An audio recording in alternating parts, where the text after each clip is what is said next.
Solution chapter अपना जो continue चल रहा था उस सॉल्यूशन चैप्टर के अंदर जो आज का हमारा जो टॉपिक है वो है colligative properties and determination of molar mass. Clear है?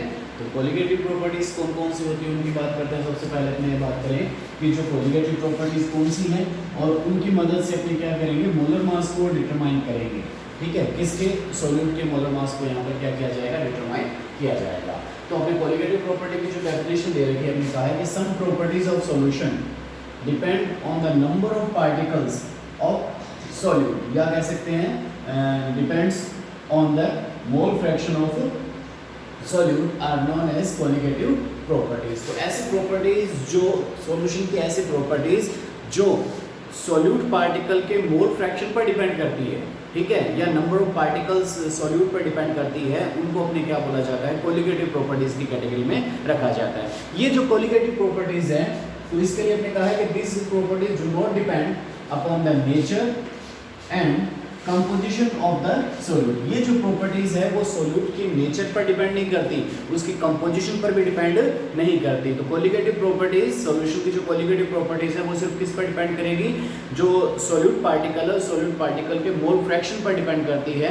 उस सॉल्यूट पार्टिकल की नेचर कैसी है या उसकी कंपोजिशन कैसी है, उस चीज़ पर डिपेंड नहीं करती है। तो ऐसी प्रॉपर्टीज को अपने क्या कहा जाता है, कोलिगेटिव प्रॉपर्टीज की कैटेगरी में रखा जाता है। अब अपने यहाँ पर बात करें कि जो कोलिगेटिव प्रॉपर्टीज है, the colligative properties are the following types. तो यहाँ पर अपने पास जो कोलिगेटिव प्रॉपर्टी की बात करें तो 4 टाइप की अपने पास कोलिगेटिव प्रॉपर्टीज आती है। फर्स्ट जो कोलिगेटिव प्रॉपर्टी है वो है रिलेटिव लॉवरिंग इन vapour pressure. First colligative property हमारे पास आ जाती है relative lowering in vapour pressure. Second, elevation in boiling point. Third, depression in freezing point. और फोर्थ कोलिगेटिव प्रॉपर्टी है हमारे पास ऑस्मोटिक प्रेशर। तो ये 4 कोलिगेटिव प्रॉपर्टीज हैं, ठीक है। तो कोलिगेटिव प्रॉपर्टीज कौन सी है, दोबारा रिपीट कर रहा हूँ, ऐसी प्रॉपर्टीज सॉल्यूशन की ऐसी प्रॉपर्टीज जो सॉल्यूट पार्टिकल के मोल फ्रैक्शन पर डिपेंड करती है, या आप ये कह सकते हैं कि उनके नंबर ऑफ पार्टिकल्स पर डिपेंड करती है। ऐसी प्रॉपर्टी को अपने क्या बोला जाता है, यहाँ पर कोलिगेटिव प्रॉपर्टीज की कैटेगरी में रखा जाता है। ये जो प्रॉपर्टी है वो सॉल्यूट की नेचर कैसी है, मीन्स वो आयनिक है, कोवलेंट है, इस चीज़ पर डिपेंड नहीं कर रही है, इसकी कंपोजिशन कैसी है उस चीज़ पर भी ये डिपेंड नहीं करती है। तो इन प्रॉपर्टीज़ को अपने यहाँ पर किस कैटेगरी में रखा जाता है, कोलिगेटिव प्रॉपर्टी की कैटेगरी में रखा जाता है। तो अब अपने जो कोलिगेटिव प्रॉपर्टीज़ हैं इनमें से एक एक जो प्रॉपर्टीज़ है, सबसे पहले अपने रिलेटिव लॉवरिंग इन वेपर प्रेशर, इस कोलिगेटिव प्रॉपर्टी को डिटेल में स्टडी करेंगे। तो इन 4 जो कोलिगेटिव प्रॉपर्टीज़ हैं इनकी डिटेल स्टडी यहाँ पर अपने को देखनी है।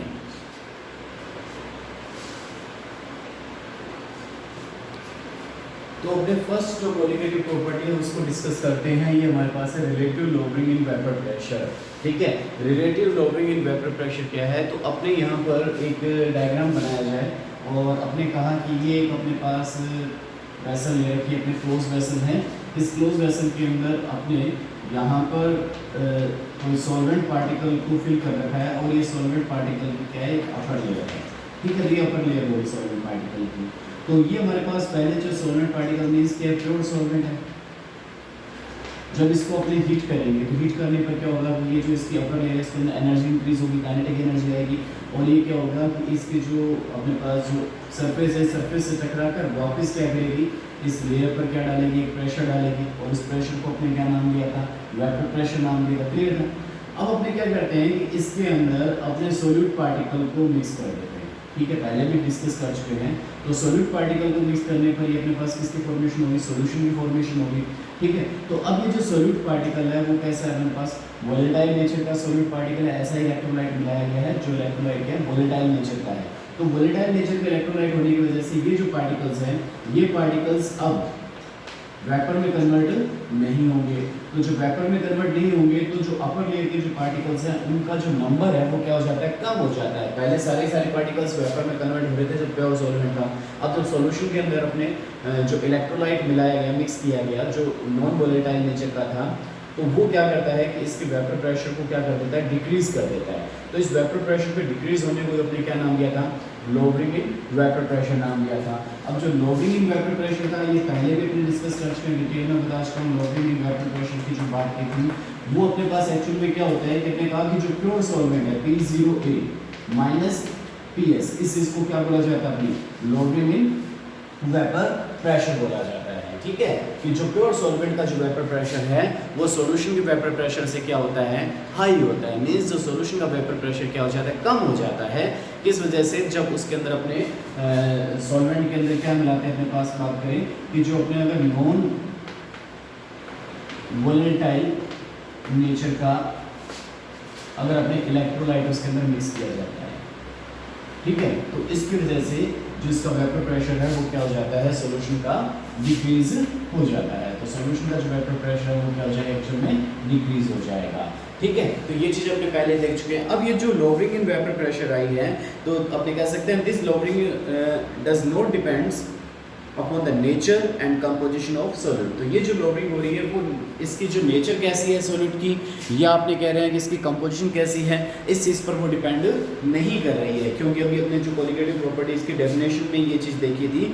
लेकिन अपने कह सकते हैं but depends upon the number of particles of solute. लेकिन ये किस चीज़ पर डिपेंड करती है, इन पार्टिकल्स के नंबर पर डिपेंड करती है। आपने कहा था जितने ये सॉल्यूट के पार्टिकल यहाँ पर इंक्रीज होते जाएंगे, वेपर प्रेशर उतना ही क्या होता जाएगा, डिक्रीज होता जाएगा।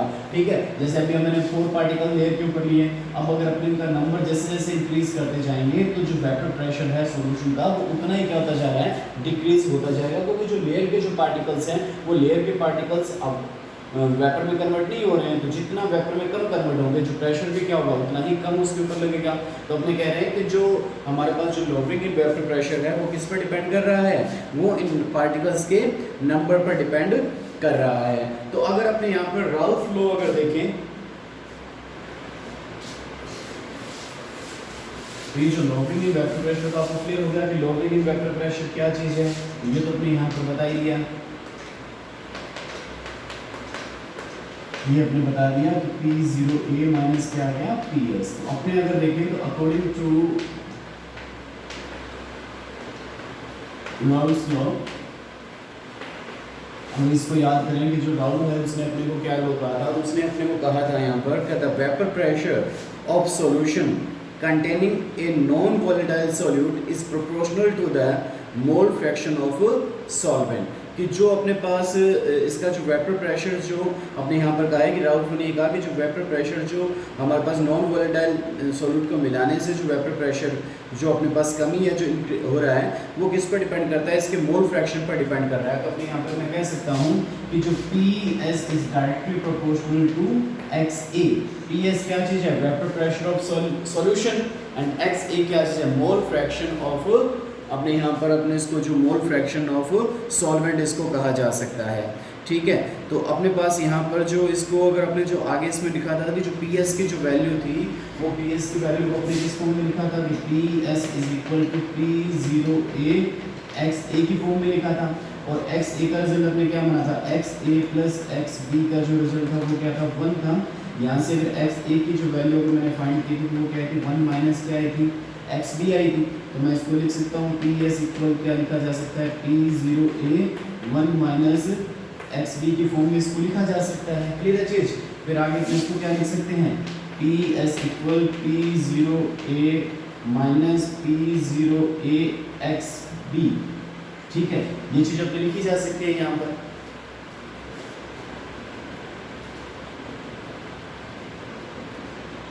फिर और क्या इसमें चेंज कर सकते हैं, अब ये चेंज कर सकते हैं P0A माइनस PS इक्वल क्या हो जाएगा हमारे पास, P0A XB के इक्वल हो जाएगा।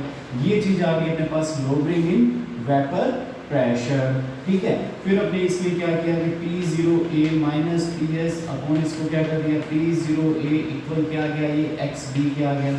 ठीक है, तो ये जो चीज थी हमारे पास P0, आपने यहाँ पर कहा था P0A माइनस PS, इसको तो यहाँ पर पहले से नोट कर रखा है। ये चीज क्या है, लोअरिंग इन वेपर प्रेशर।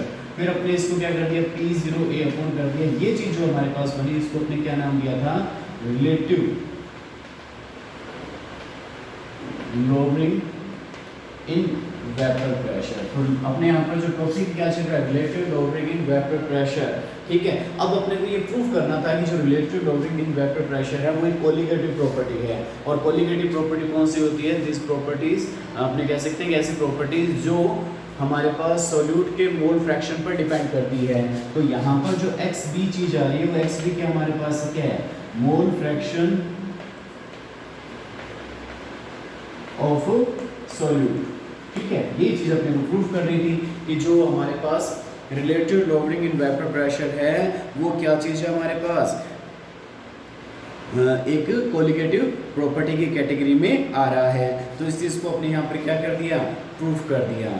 ठीक है, अब अपने को इसमें जो नेक्स्ट जो इसके साथ जो टॉपिक था, ये तो अपने पास कोलिगेटिव प्रॉपर्टी हो गई। क्यों है ये कोलिगेटिव प्रॉपर्टी, ये हमने कहा कि सोल्यूट के मोल फ्रैक्शन पर क्या कर रही है, डिपेंड कर रही है। P0A minus PS upon P0A, ये चीज़ क्या है, relative lowering in vapour pressure. ये किसके इक्वल है, XB के इक्वल है। और XB क्या चीज़ है हमारे पास, मोल फ्रैक्शन ऑफ सोल्यूट, इस पर डिपेंड कर रही है। तो इसलिए ये प्रॉपर्टी कैसी होगी, कोलिगेटिव प्रॉपर्टी होगी। अब इसका जो सेकंड पार्ट था वो ये था डिटर्मिनेशन ऑफ मोलर मास। तो इस कोलिगेटिव प्रॉपर्टी के अपने क्या फाइंड करना है यहाँ पर, जो मोलर मास को क्या करना है, डिटरमाइन करना है। तो अपने पास इसमें जो नेक्स्ट हेडिंग जो इसमें लेकर चलते हैं,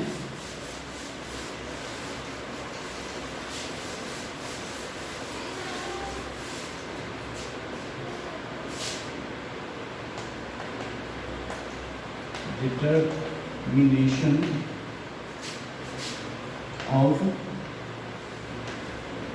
मोलर मास। ठीक है, तो नेक्स्ट टॉपिक हमारे पास इसमें बनता है डिटरमिनेशन ऑफ मोलर मास। तो किस तरह से इसमें मोलर मास की वैल्यू को फाइंड किया जाएगा उस चीज़ को हम अपने देखें। तो अपने मोलर मास को फाइंड करने के लिए अपने पास जो अभी जो इसमें बनाया था वो ये था P0A minus PS upon P0A equal क्या आ गया, किसके इक्वल आया था, XB के इक्वल आया था। ठीक है, तो अब इसको आगे अपने अगर चेक करें, ठीक है, तो इसके अकॉर्डिंग अब अगर अपने देखें कि यहाँ पर जो हमारे पास जो XB जो आ रहा है वो XB एक्चुअल में क्या चीज़ है। आपने P0A माइनस PS जो लिखा है टर्म P0A माइनस PS, इसको मैं इस फॉर्म में भी लिख सकता हूँ कि जो P0A माइनस PS है इसको मैं डेल P की फॉर्म में भी लिख सकता हूँ। तो अपने पास जो फॉर्मूला चेंज क्या आ सकता है हमारे पास कि del P upon P0A equal क्या आ सकता है, XB भी लिखा जा सकता है। ठीक है, तो डेल P हमारे पास यहाँ पर जो चेंज आ रहा है वो डेल P क्या चीज़ है, lowering in vapour pressure. Del P क्या चीज़ है हमारे पास, डेल P को क्या बोला जा सकता है, लोअरिंग इन वेपर प्रेशर। ठीक है, तो डेल P अपॉन P0A ये क्या चीज़ होगी हमारे पास, तो डेल P अपॉन P0A ये क्या चीज़ है, रिलेटिव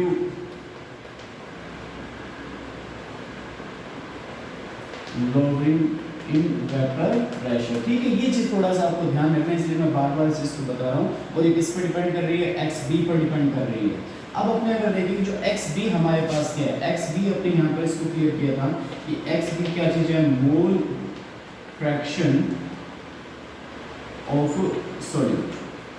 ठीक है, तो अपने को यहाँ पर जो टॉपिक बनाया हुआ है डिटर्मिनेशन ऑफ मोलर मास।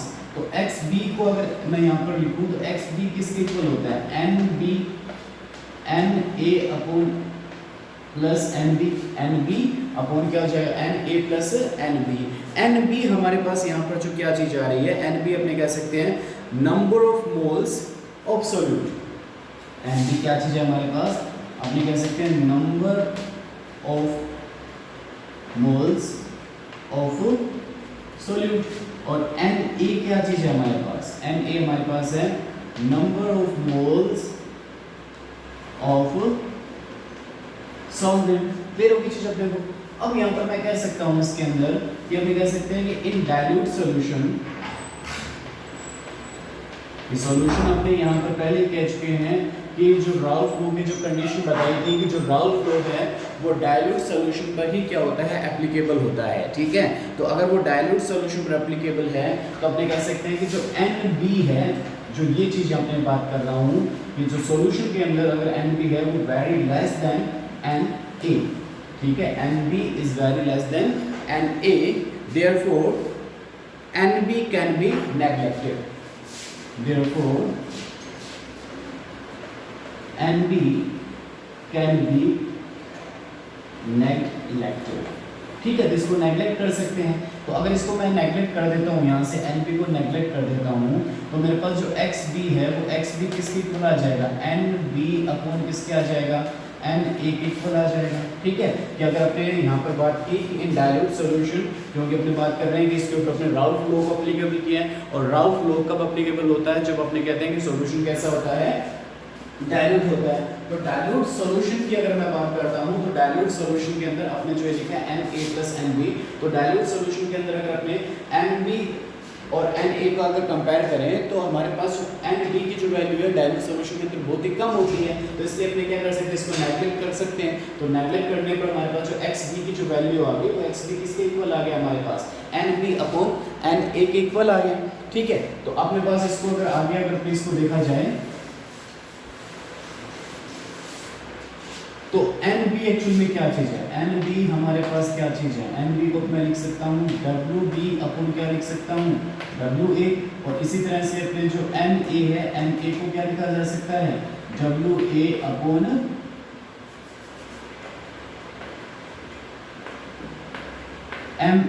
ठीक है, क्योंकि अपने N क्या है, N अपने यहाँ पर क्या है, मोल्स किसके, B मोल्स किसके हैं, सॉल्यूट के, और A मोल किसके हैं, सॉल्वेंट के। तो मोल्स को कैसे फाइंड किया जाता है, मोल्स को फाइंड करने के लिए अपने पास जो फॉर्मूला होता है given mass divide by molar mass. ठीक है, तो अपने पास ये चीज क्या होती है, given mass divide by molar mass. तो अपने इसको कह सकते हैं यहाँ पर कि मेरे पास जो Wb जो आया है, ठीक है, B किसके लिए रिप्रेजेंट किया, सॉल्यूट के लिए, तो अपने कह सकते हैं गिवन मास ऑफ सॉल्यूट, और Nb क्या चीज है, अपने कह सकते हैं मोलर मास ऑफ सॉल्यूट। ठीक है, इसी तरह से अपने कह सकते हैं कि जो हमारे पास Wa है वो क्या चीज है, हमारे पास given mass of solvent, and secondly अपने पास जो Mb है वो क्या चीज है, हमारे पास मोलर मास, Ma हमारे पास है मोलर मास ऑफ सॉल्वेंट। ठीक है, तो ये चीज अपने बन गई। तो ये जो वैल्यू है अगर इस फॉर्मूले में मैं पुट करूं तो मेरे पास जो Xb है वो Xb एक्चुअल में क्या हो जाएगा, हमारे पास आपने लिखा है Nb/Na। Nb क्या चीज है हमारे पास, Nb है Wb/ क्या हो जाएगा, Nb इंटू इसके क्या आ जाएगा हमारे पास, इंटू में अपने लिख सकते हैं Ma इंटू अपने पास क्या आ सकता है, Wa। तो ये वैल्यू किसकी आ गई हमारे पास, Xb की वैल्यू आ गई। तो Xb की वैल्यू क्या आ गई हमारे पास, Wb into Ma divide by Mb into Wa। ये वैल्यू किसकी है हमारे पास, Xb की वैल्यू है। ठीक है, और अपने जो फॉर्मूला जो लेकर चल रहे थे वो फॉर्मूला हमारे पास था, अगर इस फॉर्मूले की मैं बात करूं अपने पास, तो अपने पास फॉर्मूला क्या लिखा था, आपने ये लिखा था P0A - PS divide by P0A equal क्या था, XB, या मैं इसको लिखा था del P divide by P0A equal किसके था, XB के इक्वल था। तो XB की वैल्यू इस फॉर्मूले में अगर पुट कर देते हैं अपने पास, तो अपने पास फॉर्मूला क्या बन जाता है, del P divide by P0A equal, अपने क्या लिखा जा सकता है इसको, Wb into Ma divide by अपने क्या लिख सकते हैं, Mb इंटू Wa। ठीक है, तो ये चीज अपने यहाँ पर लिखी जा सकती है। ठीक है, अब अपने पास क्या है कि अगर कई बार एग्जाम में अपने को किसकी वैल्यू फाइंड करनी हो, the value of Mb molar mass of solute, तो अपने यहाँ पर कह सकते हैं कि जो मोलर मास ऑफ सॉल्यूट है Mb, ये हमारे पास क्या चीज थी, मोलर मास ऑफ सॉल्यूट। तो यही अपने पास जो टॉपिक था determination of molar mass of solute. तो अपने अगर मोलर मास जो हमारे पास Mb की वैल्यू को अगर कैलकुलेट करना हो तो अपने क्या किया जा सकता है, इजीली इसकी वैल्यू को यहाँ पर कैलकुलेट किया जा सकता है। ठीक है, तो कोई न्यूमेरिकल के फॉर्म में अगर आपको Mb की वैल्यू को अगर वो कैलकुलेट करने के लिए देता है तो आप इसकी वैल्यू को इजीली क्या कर सकते हो, कैलकुलेट कर सकते हो। ठीक है, तो यहाँ पर अपने को ये ध्यान देने वाली बात है कि जो कोलिगेटिव प्रॉपर्टी है, तो उस कोलिगेटिव प्रॉपर्टी की हेल्प से अपने क्या कर दिया कि जो हमारे पास मोलर मास ऑफ सॉल्यूट है उसकी वैल्यू को क्या किया जा सकता है, इजीली फाइंड आउट किया जा सकता है। तो ये हमारा जो फर्स्ट टॉपिक यहाँ पर कंप्लीट हो गया, relative in lowering of vapour pressure, और इसकी हेल्प से अपने क्या किया, डिटर्मिनेशन ऑफ मोलर मास को अपने यहाँ पर फाइंड आउट कर लिया।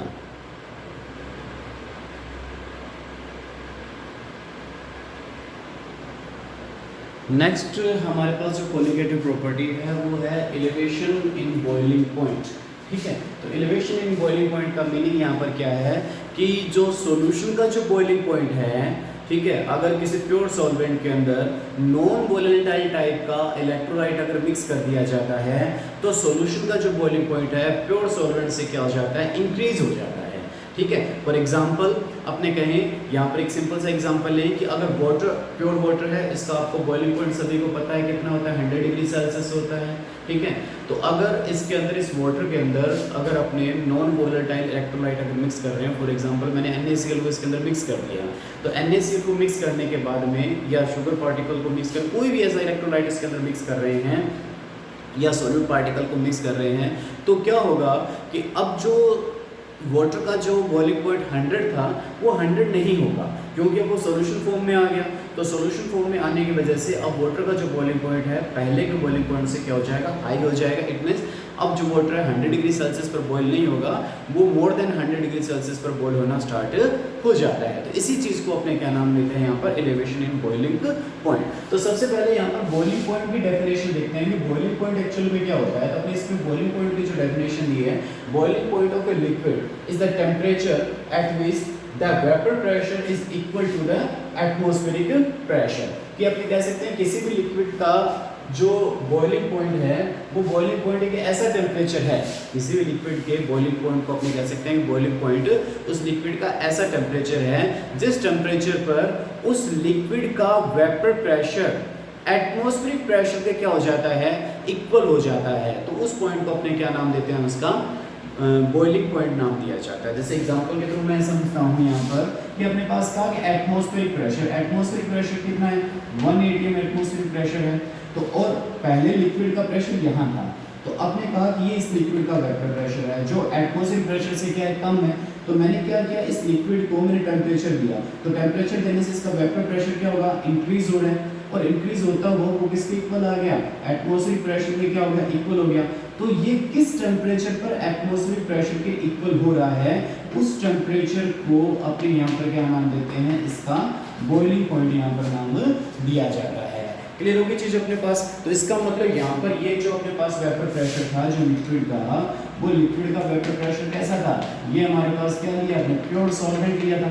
ठीक है। और ये अपने पास क्या होगा, हमने सॉल्वेंट के अंदर मिक्स कर दिया, हमने कह रहे हैं इसके अंदर क्या मिला दिया, नॉन वोलेटाइल, जो अपने सॉल्यूट को मिक्स कर दिया। तो नॉन वोलेटाइल सॉल्यूट को मिक्स करने पर जो सॉल्यूशन बन गया, तो ये जो हमारे पास बॉइलिंग पॉइंट है वो क्या है, बीपी ऑफ सॉल्यूशन।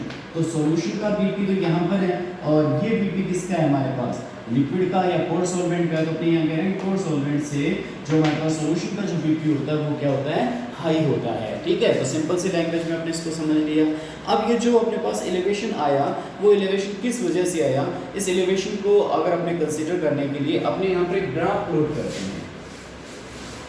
ठीक है। इसको ग्राफ की हेल्प से अगर यहाँ पर समझें, तो मैंने जो ग्राफ प्लॉट किया वो किस में ग्राफ प्लॉट कर रहा हूँ, मैंने जो ग्राफ वेपर प्रेशर,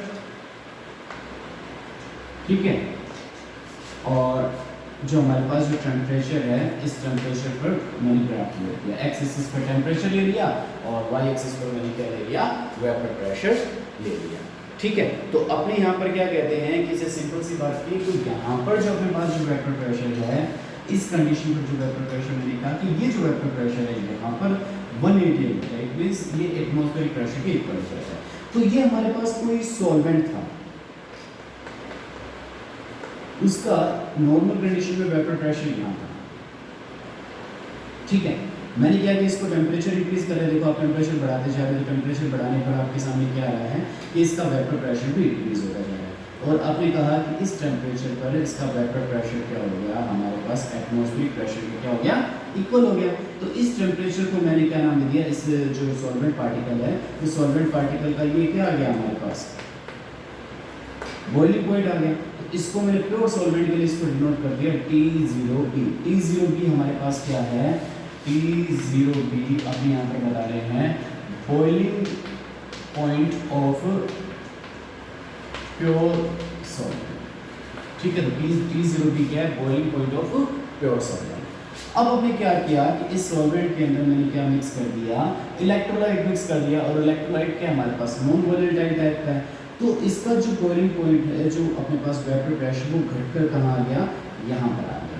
ये हमारे पास किसका हो गया, अब ये सॉल्यूशन का हो गया, ठीक है, सॉल्यूशन का वेपर प्रेशर हो गया। तो अब अपने वापस को टेम्परेचर देंगे, तो टेम्परेचर देने पर ये धीरे धीरे फिर क्या होगा, इंक्रीज होता जा रहा है, ठीक है, और लगभग इस टेम्परेचर पर ये किसके इक्वल आ गया, 1 एटमॉस्फेयर टेम्परेचर क्या आ गया, इक्वल आ गया, ठीक है। इसको अपने क्या नाम दे दिया यहाँ पर, टीबी पॉइंट दे दिया। तो टीबी क्या चीज़ है, अपने टीबी कहा boiling point of solution. TB क्या चीज़ है हमारे पास, बॉइलिंग पॉइंट ऑफ सॉल्यूशन, अपने यहाँ पे इसको नाम दिया है, ठीक है। तो अब अपने कहें कि इन दोनों में जो डिफरेंस आ रहा है, इस बॉइलिंग पॉइंट में जो डिफरेंस आ रहा है, इस डिफरेंस को मैंने क्या नाम दे दिया, डेल टीबी नाम दे दिया। इस डिफरेंस को क्या नाम दे दिया आपने, डेल टीबी नाम दे रहे हैं। तो डेल टीबी जो ये डिफरेंस आ रहा है, वो अपने पास एक्चुअल में क्या है, हमारे पास डेल टीबी क्या चीज़ है। तो डेल टीबी को अपने यहाँ पर रिप्रेजेंट कर रहे हैं, वो हमारे पास क्या है, एलिवेशन इन बॉइलिंग। तो डेल पी कितना है, तो डेल पी को अपने कह सकते हैं कि डेल पी इक्वल क्या चीज़ है, T B minus T zero, ठीक है। डेल पी टी बी हमारे पास क्या है, T B minus T zero B को अपने क्या नाम दिया है, डेल टी बी नाम दिया गया है। तो अपने यहाँ पर इसमें जो अपने ग्राफ बनाया है, इस ग्राफ से अपने पास एक चीज़ क्लियर हो रही है। वो क्लियर क्या हो रही है, इस ग्राफ को देखें तो अपने कहें कि जितना ज़्यादा हमारे पास वेक्टर प्रेशर में लोअरिंग होगी, क्यों अपने कह रहे हैं कि यहाँ पर अपने सॉल्यूशन जो बनाया गया है, उस सॉल्यूशन में अपने क्या मिक्स किया गया, नॉन वोलेटाइल टाइप का सॉल्यूट मिक्स किया गया। तो नॉन वोलेटाइल टाइप का सॉल्यूट मिक्स होने से अपने पास क्या हुआ कि एक्चुअल में उस जो सॉल्यूशन है उसके वेपर प्रेशर में क्या आ रही है, कमी आ रही है। ये वेपर प्रेशर में कमी आ रही है। वेपर प्रेशर में कमी किस वजह से आ रही है, जितना ज़्यादा अपने पास यहाँ पर नॉन वोलेटाइल टाइप का इलेक्ट्रोलाइट बनाएंगे, उतनी ज़्यादा इसके अंदर अपने को कमी देखने को मिलेगी। तो इसका मतलब यहाँ पर मैं कह सकता हूँ कि जो डेल टीबी है वो डायरेक्टली प्रोपोर्शनल किसके है, डेल पी के डायरेक्टली प्रोपोर्शनल में। और डेल पी हमने जो पहले रिप्रेजेंट कर चुके हैं कि डेल पी एक्चुअल में क्या चीज़ थी, तो हमने कहा था कि डेल पी क्या चीज़ थी, लोअरिंग इन वेपर प्रेशर, ठीक है। तो वेपर प्रेशर में जितनी कमी आ रही है उसके डायरेक्टली प्रोपोर्शनल में क्या आ रहा है, डेल टीबी, उतना ही ज़्यादा जो बॉइलिंग पॉइंट है वो एलिवेट हमारे पास हो रहा है। तो एलिवेशन ऑफ बॉइलिंग पॉइंट क्या रहा है, अपने को उतना ही ज़्यादा देखने को मिल रहा है, ठीक है। तो अब ये जो ग्राफ आपने समझ लिया, ठीक है। तो ये चीज़ हमारे पास जो फॉर्मूला बन गया, इसको मैं अगर आगे अपने यहाँ पर लिखा जाए तो मैं इसको क्या लिख सकता हूँ, आपने यहाँ पर क्या दिया कि जो डेल टी बी है एक्चुअल में वो क्या है, टी बी माइनस क्या है, टी जीरो भी है, ये रिलेशन इन बॉइलिंग पॉइंट। फिर सेकंड कंडीशन मैंने कही कि del T B directly proportional किसके आ गया, डेल पी क्या आ गया, किसके अकॉर्डिंग, तो अपने कहा अकॉर्डिंग टू ये जो ग्राफ बना रखा है उस ग्राफ के अकॉर्डिंग आपको यहाँ पर चीज़ समझ में आ रही है। फिर हमने कहा कि अगर इसके ऊपर हमने कहेंगे अकॉर्डिंग टू राउल्स लॉ, तो राउल्स लॉ के अकॉर्डिंग हमने कहा जाता है कि del P is directly proportional to X B. ये अपने को पता है कि डेल पी किसके डायरेक्टली प्रोपोर्शनल में आता है, एक्स बी के डायरेक्टली प्रोपोर्शनल में आता है, ठीक है। तो अपने पास यहाँ पर और एक्स बी क्या चीज़ है, मोल फ्रैक्शन ऑफ सॉल्यूट, ये अपने को पता है। डेल पी क्या, लोअरिंग इन वेपर प्रेशर, और एक्स पी क्या है हमारे पास, मोल फ्रैक्शन ऑफ सॉल्यूट। तो अपने पास यहाँ पर देखो इन दोनों रिलेशन को अगर देखें तो मैं यहाँ पर इसको इस फॉर्म में भी लिख सकता हूँ, डेल पी इज इक्वल किसके आ गया, sorry directly proportional to X B की फॉर्म में भी लिखा जा सकता है ना। अगर इन दोनों फॉर्मूलों को अगर अपने देखा जाए, इन दोनों फॉर्मूलों के अकॉर्डिंग अपने ये लिख सकते हैं, ठीक है। तो ये डायरेक्टली प्रोपोर्शनल का यहाँ से मैं साइन को हटाता हूँ तो हमारे पास कांस्टेंट आ जाता है। तो कांस्टेंट हमने ले लिया के, तो के हमारे पास क्या आ गया, यहाँ पर एक कांस्टेंट आ गया जिसको अपने क्या बोलते हैं, प्रोपोर्शनलिटी कांस्टेंट इसको बोला जाता है। के हमारे पास यहाँ पर क्या है, के को बोला गया है प्रोपोर्शनलिटी कांस्टेंट, ठीक है। तो के को अपने यहाँ पर क्या नाम दे दिया, प्रोपोर्शनलिटी कांस्टेंट नाम दे दिया, ठीक है। अब अपने पास एक्चुअल में एक्स बी की वैल्यू अपने पहले निकाल चुके हैं, तो उसी को मैं डायरेक्ट अगर यहाँ पर लिखता हूँ आपके सामने, आपको पूरा यहाँ पर लिखना पड़ेगा। पहले तो अपने क्या लिखेंगे, एक्स बी क्या चीज़ होती है हमारे पास, तो अपने कहेंगे N B N A plus N B होता है, ठीक है, ठीक है। फिर अपने क्या कहेंगे, जो n in dilute solution n B is very less than n A, तो वो सारा लिखते हुए अपने इसको करेंगे। तो मैं डायरेक्ट यहाँ पर आपको बता रहा हूँ कि जो एक्स बी की जो वैल्यू लिखी थी अपने को क्या लिखी थी, डब्ल्यू बी इंटू क्या लिखा था, एम ए डिवाइड बाय अपने इसको क्या किया था, एम बी इंटू क्या किया था डब्ल्यू ए, ये हमने लिखा था, ये एक्स बी की वैल्यू अपने लिखी थी, इसमें क्लियर है, एक्स बी की वैल्यू आपके समझ में आ गई, ये हमारे पास क्या थी एक्स बी की वैल्यू थी। ठीक है, तो अब अपने इसको क्या कह सकते हैं कि जो एक्स बी की जो अपनी वैल्यू लिखी है, तो मैं इसको ये कह सकता हूँ कि जो del T B x B की वैल्यू यहाँ पर पुट कर देते हैं, तो के इंटू हमारे पास क्या है W B M A divide by क्या आ गया एम बी डब्ल्यू ए। ये अपने पास लिखा जा सकता है कि डेल टी बी जो है वो डेल टी बी को अपने इस फॉर्म में यहाँ पर रिप्रेजेंट किया जा सकता है। ठीक है, क्लियर होगी चीज़ अपने पास। तो ये किसके इक्वल आ गया हमारे पास, डेल टी बी के इक्वल हमारे पास आ गया।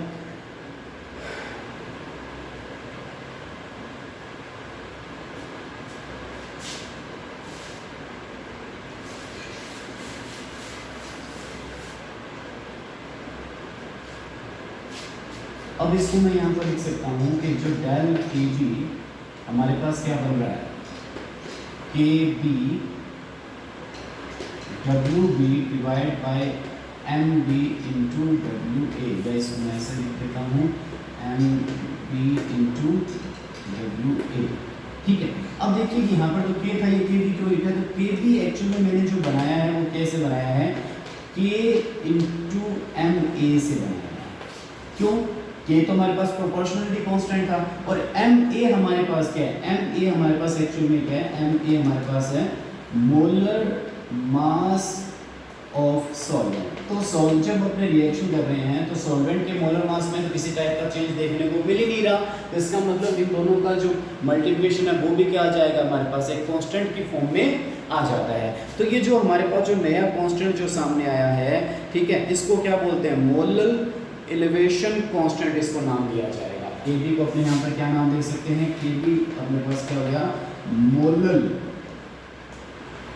एलिवेशन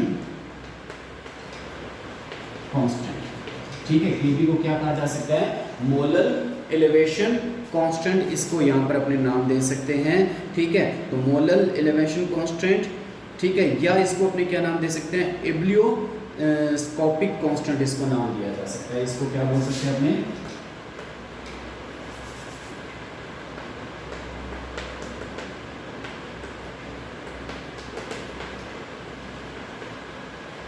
ठीक है, तो मोलर एलिवेशन कांस्टेंट या इसको नाम क्या दे दिया आपने, एब्लियोस्कोपिक कांस्टेंट, इसको अपने यहाँ पर नाम दे दिया। क्लियर हो गया, तो मोलर एलिवेशन कांस्टेंट या एब्लियोस्कोपिक कांस्टेंट। ठीक है, तो अब अपने यहाँ से इसको अगर आपने देखो, ये जो चीज़ आपके सामने आ रही है, इस चीज़ को अगर आपने देखें तो डब्ल्यू बी हमारे पास क्या है, given mass of solute divide by molar mass of solute into given mass of solvent. ये जो चीज़ हमारे पास होती है, ये जो चीज़ है, इसको अपने क्या बोलते हैं, मोलैलिटी बोला जाता है। इस चीज़ को क्या नाम देते हैं अपने, मोलैलिटी। ठीक है, तो ये किसकी इक्वल होती है, मोलैलिटी की इक्वल है। तो इट मींस मैं यहाँ पर इस फॉर्मूले को अगर चेंज करना चाहूँ तो इस फॉर्मूले को मैं चेंज करके क्या लिख सकता हूँ, यहाँ पर लिखा जा सकता है कि डेल टी बी इक्वल के बी इंटू एम। ठीक है, ये लिखा जा सकता है। तो स्मॉल जो m है वो स्मॉल m क्या है, मोलैलिटी को रिप्रेजेंट कर रहा है। स्मॉल m हमारे पास क्या है, मोलैलिटी है। ठीक है, तो ये हमारे पास जो फॉर्मूला बन गया, del T B is equal to K B M. तो यहाँ पर मैं कह सकता हूँ कि जो डेल टी बी है वो del T B directly proportional किसके आ रहा है, मोलैलिटी की क्या आ रहा है, डायरेक्टली प्रोपोर्शनल में आ रहा है। जो इलेवेशन इन बॉइलिंग पॉइंट अपने को देखने को मिल रहा है, एलिवेशन इन बॉइलिंग पॉइंट आप जो देख रहे हैं वो किसके इक्वल है हमारे पास, जो डायरेक्टली प्रोपोर्शनल में किसके आ रहा है, मोलैलिटी के इक्वल में आ रहा है। ठीक है, अब ये जो इक्वोस्कोपिक कांस्टेंट था या जो मोलर एलिवेशन जो कांस्टेंट है, इसकी वैल्यू को देखें तो जो के बी एक्चुअल में हमारे पास कितना आ जाएगा, M divide by del T B, ये आ जाएगा। ठीक है, अब m की यूनिट क्या होती है, m की यूनिट क्या लेते हैं अपने, मोल पर केजी। m की यूनिट जो मोलैलिटी है, इस मोलैलिटी की जो हमारे पास जो यूनिट होती है वो क्या होती है हमारे पास, मोल पर केजी। ठीक है, तो ये हमारे पास इसको अगर अपने फॉर्म में अगर रिप्रेजेंट करें तो हमारे पास इसकी जो यूनिट थी m की,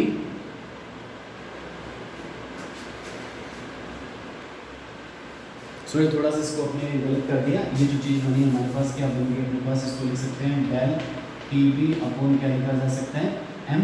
तो टी बी की यूनिट हमारे पास क्या थी, जो टेम्परेचर है, एलिवेशन इन बॉइलिंग पॉइंट इसको क्या बोलते हैं, केल्विन, और डिवाइड बाई क्या हो गया हमारे पास, मोल किलोग्राम इनवर्स। तो हमारे पास जो केबी की जो यूनिट बन गई वो क्या बन गई, केल्विन, ठीक है, किलोग्राम मोल इनवर्स। ये हमारे पास जो केबी है हमारे पास इब्लोस्कोपिक कांस्टेंट है, इस इब्लोस्कोपिक कांस्टेंट की हमारे पास यूनिट बन गई। क्लियर होगी चीज़ अपने पास, ठीक है। तो ये जो इब्लोस्कोपिक जो कांस्टेंट है इसकी अपने यूनिट की फॉर्म में इसको अपने यहाँ पर रिप्रेजेंट कर दिया।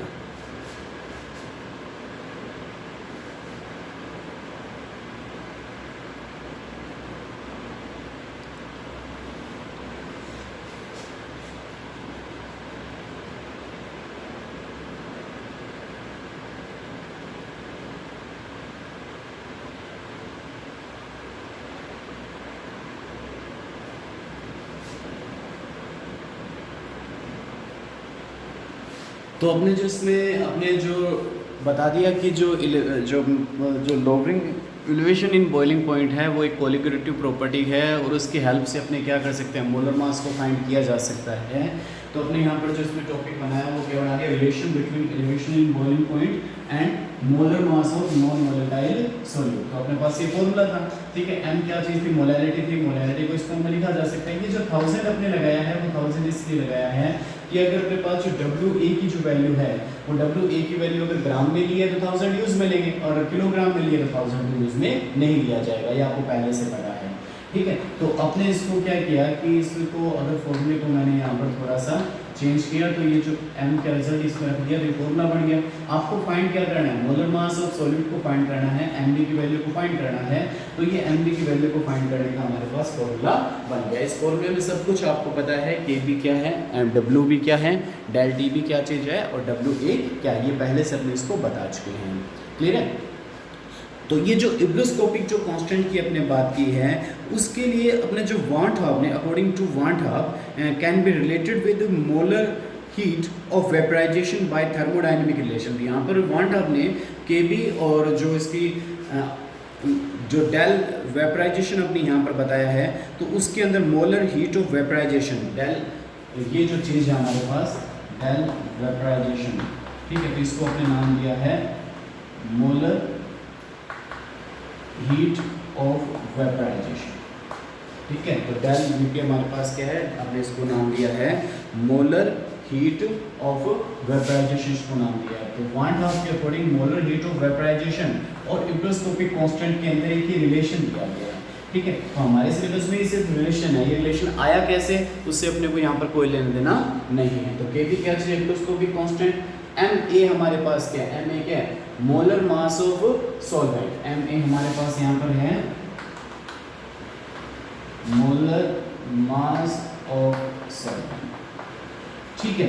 R क्या चीज है, तो इसको अपने बता दिया कि ये हमारे पास क्या है, गैस कांस्टेंट, ठीक है।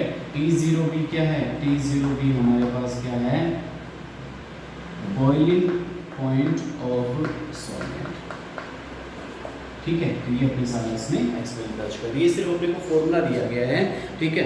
तो इससे भी अपने डेल टीबी की वैल्यू को क्या किया जा सकता है, फाइंड आउट किया जा सकता है।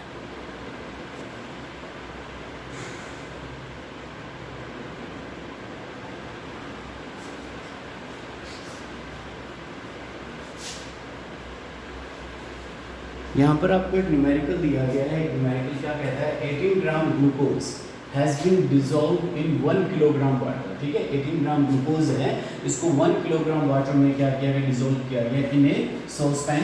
एक सॉसपैन के अंदर अपने 1 किलोग्राम वाटर लिया और उसके अंदर 18 ग्राम क्या कर दिया, ग्लूकोज इसके अंदर डिजॉल्व कर दिया। आगे क्या कह रहा है, at what temperature will this water boil at 1.013 bar, ठीक है। तो 1.013 बार जो है वो ऑलमोस्ट इक्वल होता है 1 atm के इक्वल होता है, ठीक है। तो 1.013 bar pressure Kb for water, water के लिए Kb की वैल्यू ये दे रखी है 0.52 केल्विन किलोग्राम मोल इमर्स। वो कहता है कि बेसिकली जो वाटर का जो बॉइलिंग पॉइंट है वो 100 डिग्री सेल्सियस होता है, लेकिन अपने क्या किया गया उसके अंदर 18 ग्राम ग्लूकोज जब उसके अंदर मिक्स कर दिया गया तो जो वाटर है वो किस टेम्परेचर पर बॉइल होगा, तो अपने कहते हैं 100 प्लस टेम्परेचर पर बॉइल होगा, तो वो प्लस कितना होगा उसको अपने को फाइंड करना है। तो अपने को यहाँ पर क्या निकालना है, एलिवेशन इन बॉइलिंग पॉइंट निकालना है, डेल टीबी की वैल्यू को फाइंड करना है। तो डेल टीबी जो हमारे पास होता है वो क्या होता है,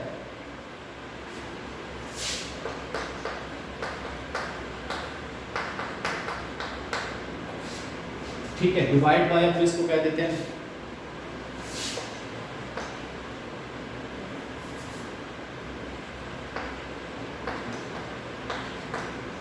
ठीक है, तो ये हमारे पास क्या आता है, इसका फॉर्मूला है। इस फॉर्मूले से अपने एलिवेशन इन बॉइलिंग पॉइंट को फाइंड आउट किया जाता है। अब देखें यहाँ पर आपको गिवन क्या क्या है, तो अपने देखते हैं कि इसमें आपको केबी की वैल्यू दे रखी है 0.52 केल्विन किलोग्राम मोल इनवर्स दे रखा है। ठीक है, अपने देखते हैं एमबी क्या है हमारे पास, डब्ल्यू ए क्या चीज़ है और डब्ल्यू बी क्या चीज़ है, ये देखते हैं। तो सबसे पहले एमबी बात करते हैं। तो एमबी हमारे पास एक्चुअल में क्या होता है, तो एमबी अपने कहते हैं मोलर मास ऑफ सोल्यूट। तो एमबी क्या चीज़ होता है, मोलर मास ऑफ सोल्यूट। तो अपने को यहाँ पर जो एमबी की वैल्यू, अपने को यहाँ पर जो मोलर मास ऑफ सोल्यूट की जो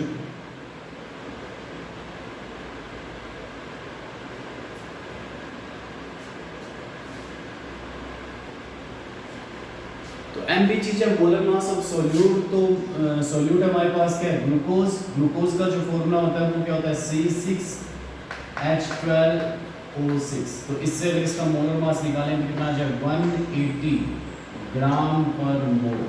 ठीक है, तो ये मोलर मास ऑफ क्या आ गया, सोल्यूट 180 ग्राम पर मोल। ठीक है, WA क्या चीज है, गिवन मास ऑफ सॉल्वेंट। तो सॉल्वेंट कितना दे रखा है, 1 किलोग्राम दे रखा है, तो अपने क्या लगा देते हैं, 1000 ग्राम के फॉर्म में लिख देते हैं। और WB क्या चीज़ है हमारे पास, गिवन मास ऑफ सोल्यूट। तो गिवन मास कितना दे रखा है अपने को, 18 ग्राम अपने को यहाँ पर दे रखा है। तो ये सारी वैल्यू अपने को इस फॉर्मूले में अपने को यहाँ पर दी हुई है। ठीक है, तो सब कुछ वैल्यू अपने को इस फॉर्मूले में दे दी। तो ये सारी वैल्यू अपने इस फॉर्मूले में क्या कर देंगे, पुट कर देंगे। और पुट करने के बाद में इसकी वैल्यू को क्या कर लिया जाएगा, अपने फाइंड आउट कर लिया जाएगा। तो अपनी वैल्यू पुट करें और यहाँ पर जो डेल टीबी की वैल्यू है इसको आपको फाइंड आउट करना है। तो अपने यहाँ पर क्या किया, 0.52 इंटू WB की वैल्यू कितनी दे रखी है, 18 इंटू डिवाइड बाय एमबी कितना दे रखा है आपको, 18 इंटू 1000 इंटू कितना आ गया, WA दे दिया आपको और एमबी दे दिया। ठीक है, ठीक है। तो अब इसको आपको क्या कर लेंगे, इस क्वेश्चन को क्या कर लेंगे, अपने सॉल्व कर लेंगे। तो सॉल्व करने के बाद में आपने इसकी वैल्यू देखेंगे, ये 180 दे रखा है इंटू 1000 दे रखा है। तो इसको जो सॉल्व करेंगे तो हमारे पास इसकी वैल्यू हो जाएगी 0.52 केल्विन। ठीक है, जो डेल टीबी है वो कितना आ गया हमारे पास, 0.052 केल्विन आ जाएगा। सो इसको हम सॉल्व करेंगे तो 0.052 केल्विन आ गया। ठीक है, अपने कहते हैं कितना हुआ टेम्परेचर, टोटल टेम्परेचर पूछ रहा है अपने से। तो अपने को यहाँ पर पूछा है, सुनिए अपने पास जो फॉर्मूला है डेल टीबी क्या होता है, टीबी माइनस क्या होता है, T0B। आपसे वो पूछना क्या चाहता है यहाँ पर, तो आपसे वो फाइंड आउट करवाना चाहता है अपने से, टीबी की वैल्यू फाइंड आउट करना चाहता है। तो टीबी हमारे पास क्या हो जाएगा, डेल टीबी प्लस अपने क्या कर देंगे, T0B को इसमें प्लस कर देंगे।